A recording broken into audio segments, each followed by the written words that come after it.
Вот по ботинкам узнаете их.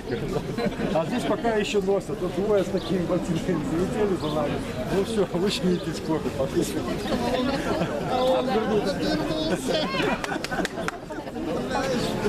У меня есть водитель, мне же запрещено за штрафом водить машину, вот он рядом, да.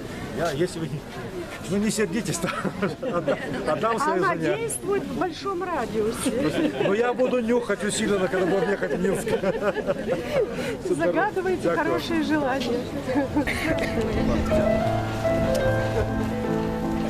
Дякую.